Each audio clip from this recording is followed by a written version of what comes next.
Yo, Drake might have just dropped the worst R&B album of all time, and his fans are milking it like they did his last terrible albums. It felt like Ice JJ Fish could have dropped a better album. If you thought For All the Dogs was trash, then you must have not heard some sexy songs for you. The album cover looked like they slayed some rabbits and made coats. Homie been trolling all week just to drop an album that was good enough to sit under my coffee mug. On GNX, Kendrick Lamar had some great samples and used his creativity to turn it into another classic. But on Drake's album, he sampled songs like Aaron Hall's I Miss You on Give Me a Hug. Drake does not have the ability to do what Kendrick does on classic R&B soul records. This album featured a bunch of terrible songs with some recycled flows, auto-tune that just wasn't worth the listen. 21 songs, 74 minutes of my time I would never get back. While CN Towers was actually a decent intro to the album, I was already getting tired of his corny singing. It followed up with Mouthballs, which did it no justice. On the song Something About You, what could have been a good song, he was onto something, but he used that repetitive repeating of lyrics at one point with Vent to Me Baby, Vent to Me Baby. That shit was ass. I should have known how corny this album would be when he posted a snippet of himself laid out on the couch like he's on the cover of a Lionel Richie album. This doesn't work when you're a corny singer. Throughout this album, when it seemed like the song may be good,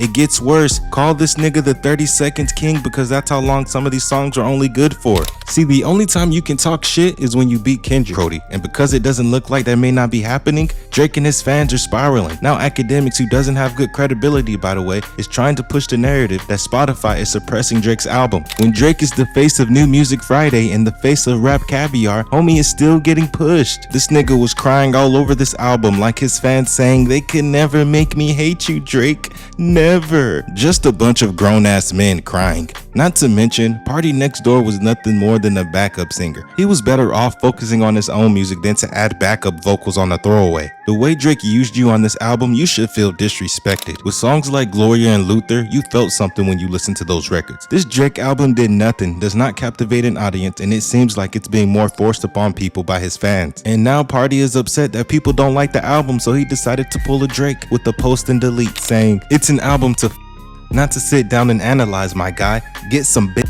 See, I wasn't even going to mention the album cover looks like you giving Drake a good time. I was trying to spare your trash vocals on the album too, buddy. What's worse than one corny singing nigga? Two corny singing niggas. Don't be mad at the people because you served hot shit on a platter and expect us to like it. Dude is trying to equate good music with getting women. You and Drake deserve each other. Dude must still be mad at that Kendrick line on Not Like Us when he said, "And party at the party playing with his nose now." The melodies wasn't that good. Nothing stood out. If there was a trash genre in music, this is where this album would be, right there next to your last couple albums. Drake is mad at everyone, and it's weird to see how he responds to every little thing that the women do. I still don't see him responding to SZA clearly non-verbally saying she don't think you that good, bro. She says she don't even like Canadian bacon. While Drake is suffering trying to figure out which one of his ops, which one of his so-called niggas, which one of his so-called niggas he wants to post next on IG, Kendrick Lamar is living his life training his Rottweiler. You can't make this shit up. This nigga is spanking you effortlessly while GNX goes #1 as he becomes the first hip-hop artist to reach 100 million streams in a month, an accomplishment that DJ Academics refuses to repost. And I say, hey, Arthur character looking ass boy. All this while having a meltdown, throwing DeMar DeRozan's jersey at his concert. With the dramatic shit Drake has been doing, I expected some anthems at least from this Pop-Tart. Raining in Houston was pretty good with a sample from Tyrone Davis, just for him to follow it up with lasers. With bad vocals, auto-tune, why even put this on the album? At this point, I don't think Drake wanted to make this album. As lazy as it is, it was like a here, damn type of album. It's funny to say that when his last albums were disappointing as well.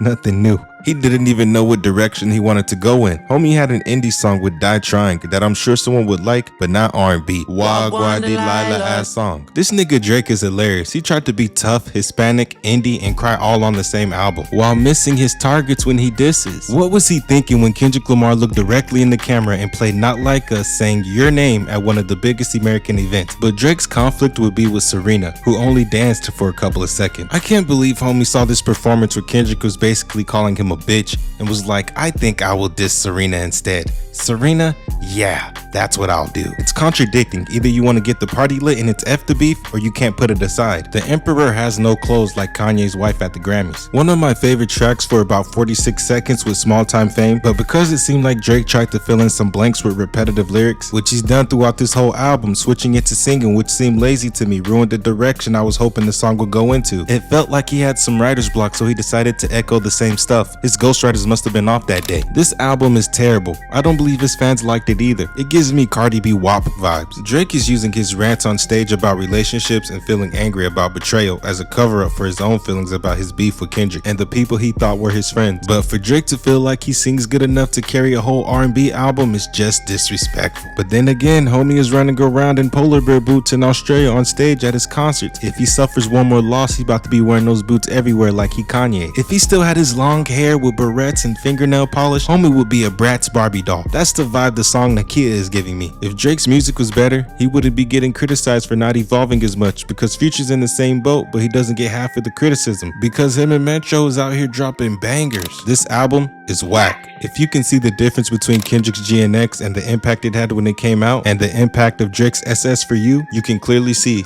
that you can't fake influence. But yo, if you like hip hop and pop culture content, consider subscribing and check out my content. And I'm out. Peace.